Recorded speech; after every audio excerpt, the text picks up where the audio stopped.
অনুরোধ করব আমরা সবাই দাঁড়িয়ে একবার আমাদের মাননীয় মুখ্যমন্ত্রী ডক্টর হেমন্ত বিশ্ব শর্মাকে ধন্যবাদ এবং কৃতজ্ঞতা জানাবো আমাদের এই পিছিয়ে পড়া সমষ্টির জন্য এই বড় উপহার দেওয়ার জন্য। তাই সবাই দাঁড়িয়ে আমরা একবার আমাদের মাননীয় মুখ্যমন্ত্রীর জন্য হাতের তালের মাধ্যমে ধন্যবাদ এবং কৃতজ্ঞতা জানাবো। কেন ধন্যবাদ এবং কৃতজ্ঞতা জানাবো? আপনারা জানেন এই ভারতীয় জনতা পার্টির সরকার 2016 এসেছিল আসামে, আর 2016 আসার পর থেকে পরিবর্তন শুরু হয়েছিল।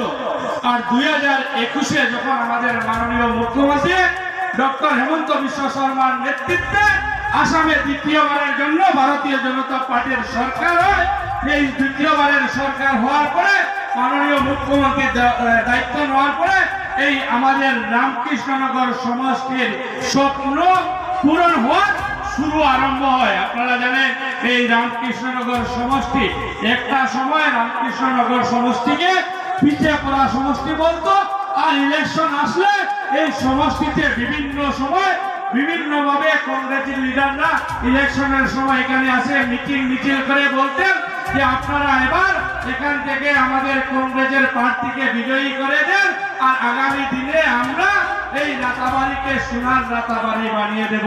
বাস্তব অর্থে তো আমরা সোনার রাতাবাড়ি পাইনি, কিন্তু কংগ্রেস আমলের সময় আমরা চুরি ডাকাতি কিডন্যাপিং পেয়েছি।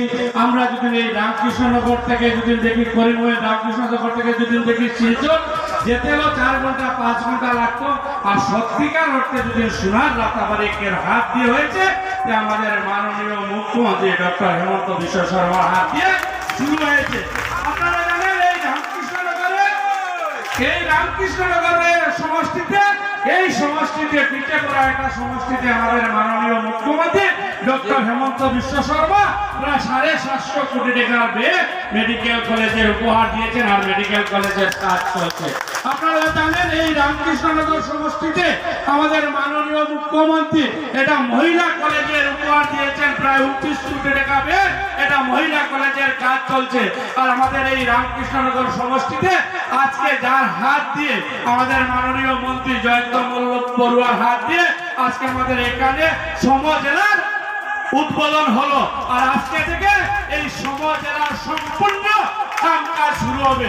আমরা একটা সময় দেখেছি, আজ থেকে আমি 5.5 বছর 6 বছর হয়েছি বিধায়ক হওয়া, আমরা দেখেছি ছোট একটা রেশন কার্ডের জন্য, ছোট একটা পারমিশনের জন্য জায়গা জমিনের রেজিস্ট্রি করতে হলে এটা পারমিশনের জন্য একদম গরিব থেকে গরিব মানুষ করিমগঞ্জ শহরে যেতে হয়, আর করিমগঞ্জ শহরে গেলে করিমগঞ্জ জেলা অফিসে একদিনে কাজ করে বাসায় ফিরে আসা সম্ভব হয় না। ছোট্ট থেকে ছোট্ট কাজের জন্য 2 থেকে 3 দিন 4 দিন যেতে হতো করিমগঞ্জে। আর আমাদের মাননীয় মুখ্যমন্ত্রী গ্রামের মানুষের কথা চিন্তা করে, গরিব মানুষের কথা চিন্তা করে এই যে সমজেলার যে কনসেপ্ট, এই কনসেপ্টকে সামনে রেখে আমাদের এই রামকৃষ্ণনগরে আজকে সমজেলার উদ্বোধন আমাদের মাননীয় মন্ত্রী জয়ন্ত বড়ুয়া করেছেন। আর এই সমজেলা আজকের এই উদ্বোধনের মাধ্যম দিয়ে আমরা আজকের দিনে যদি দেখি কোর্ট কাছারি বাদ দিয়ে কোনো কাজকর্মের জন্য আমাদের মানুষ করিমগঞ্জ শহরে যেতে হবে না। আমরা এখান থেকে এই রামকৃষ্ণনগরে এই সমজেলায় আমাদের সম্পূর্ণ কাজ হবে। এই যে চিন্তাধারা, এই যে বাস্তববাদী চিন্তাধারা, এই চিন্তাধারা এর আগে আমরা কখনো কোনো মুখ্যমন্ত্রীকে করতে দেখিনি। এই প্রথম কোনো মুখ্যমন্ত্রী যে মুখ্যমন্ত্রী বাস্তব চিন্তাধারা করে গরিব মানুষের কথা চিন্তা করে এই সমজেলার কনসেপ্ট দিয়েছেন। আর এই সমজেলা আজকে এখান থেকে আমরা উদ্বোধন করলাম।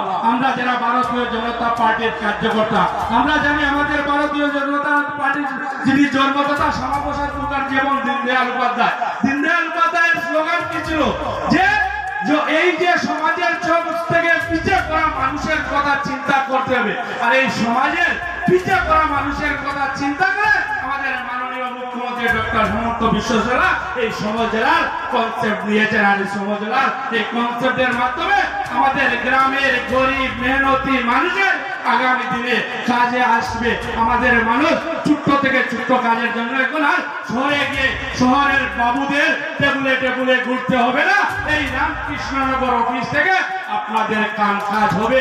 আপনারা সকালে বাসা থেকে বেরোবেন, কাজ করে 10টা থেকে 11টার ভিতরে আপনারা বাড়ি পৌঁছে যেতে পারবেন। এই প্রথম কোনো মুখ্যমন্ত্রী যে মুখ্যমন্ত্রী মানুষের জন্য ভাবছে, মানুষের জন্য করছেন। আমরা যদি দেখি এই রামকৃষ্ণনগর সমষ্টি, এই রামকৃষ্ণনগর সমষ্টি একটা সময় রামকৃষ্ণনগর শহরের মানুষ বলেন এবং রামকৃষ্ণনগর সমষ্টির মানুষ বলেন বিভিন্ন সময় বিভিন্নভাবে বিভিন্ন সুযোগ সুবিধার থেকে বঞ্চিত হওয়ার কারণে এই সমষ্টি থেকে বিভিন্ন জায়গায় গিয়ে বসবাস করছেন। আমরা জানি এই রামকৃষ্ণনগর শহর এই করিমগঞ্জ শুধু বরাক ভ্যালির ভিতরে এটা শিক্ষিত অঞ্চল, আর এই অঞ্চলের মানুষ ভারতবর্ষের বিভিন্ন কোণায় বিভিন্নভাবে সেবা দিয়ে যাচ্ছেন, বিভিন্ন জায়গায় বিভিন্নভাবে কাজকর্ম মাধ্যমে মানুষকে সেবা এবং দেশের সেবা করে যাচ্ছেন। কিন্তু একটা সময় এই অঞ্চল থেকে এই রাতাবাড়ি সহ মানুষ দিন বাই দিন এই অঞ্চল ছেড়ে চলে গেছেন। চুরি ডাকাতি, রাস্তা নেই, ঘাট নেই, কোনো ধরনের সুযোগ সুবিধা নেই। আর আজকের দিনে আমাদের মাননীয় মুখ্যমন্ত্রীর হাত দিয়ে আমাদের স্বপ্ন একটা একটা করে পূরণ হতে যাচ্ছে। আপনারা জানেন ITI এর জন্য প্রথমে আজকের এই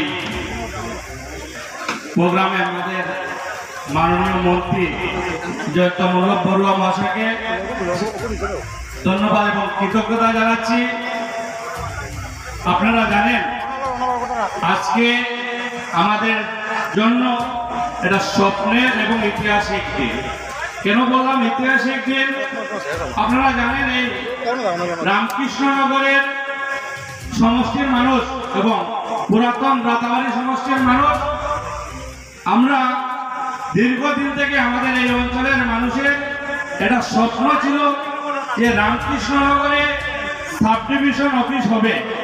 আর আজকে আমাদের মাননীয় মুখ্যমন্ত্রীর আশীর্বাদ এবং মাননীয় মুখ্যমন্ত্রীর কৃপায় সাব ডিভিশন নয়, আমরা রামকৃষ্ণনগরের মতন রাতাবাড়ির সমষ্টি, বর্তমান রামকৃষ্ণনগরের মতন সমষ্টি একটা সময় পিছিয়ে পড়া সমষ্টিতে আজকে আমরা উপজেলা মানে সমজেলা হিসাবে আজকে আমাদের মাননীয় মন্ত্রী উদ্বোধন করে এসেছেন অল্প আগে, আর আজকে আপনাদের সম্মুখে উপস্থিত হয়েছেন। তাই আজকের এই প্রোগ্রামে আমাদের মধ্যে আমাদের মাননীয় মন্ত্রীকে আমি স্বাগতম জানাচ্ছি। উপস্থিত আমাদের এই আজকের এই প্রোগ্রামে আমাদের করিমগঞ্জ জেলার লোকসভার MP দাদা কৃপানাথ মালা মহাশয় উপস্থিত, আমাদের এই যে নতুন জেলা এই জেলা কমিশনার ধ্রুবজ্যোতি দে মহাশয় উপস্থিত, ভারতীয় জনতা পার্টির কাছাড় জেলা কমিটির সভাপতি বিমলেন্দুদা উপস্থিত, আমাদের ভারতীয় জনতা পার্টির বিভিন্ন স্তরের এবং কার্যকর্তা এবং আমাদের রাজ্য কমিটির লিডার বিশ্বরূপ ভট্টাচার্য মহাশয়, আর উপস্থিত আমাদের রামকৃষ্ণনগর অঞ্চলের বিভিন্ন স্তর থেকে আসা মা বোন।